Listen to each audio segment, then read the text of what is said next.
Hello বন্ধুরা, এখন আমি যাচ্ছি ক্যানিং থেকে সোজা ঝড়খালির দিকে। দেখো রাস্তার দুধারে সবুজ, আর সামনে একটা ব্রিজ পড়বে।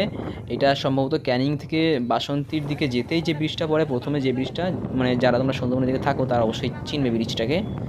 এটা দুই দিকেই দেখো নদী আছে, আর নদীগুলো কিন্তু একটা নয়, এখানে মধ্যে তিনখানা নদী আছে, তারপরে আবার বড় একটা ঘেরি আছে।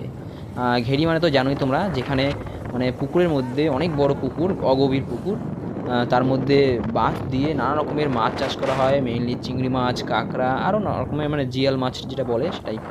তো তোমরা দেখো এদিকে নদী, অনেক বড় নদী, এদিকটা আসলে বেশ ভালোই লাগে, তাই না? দেখো চারিদিকে জঙ্গল আছে, সুন্দরবনের জঙ্গল দেখা যাচ্ছে। ওই দিকটা এবার বাংলাদেশ, সম্ভবত ওই দিকটা বাংলাদেশের বর্ডার ফর্ডারগুলো ওইদিকে আছে, ঠিক আছে?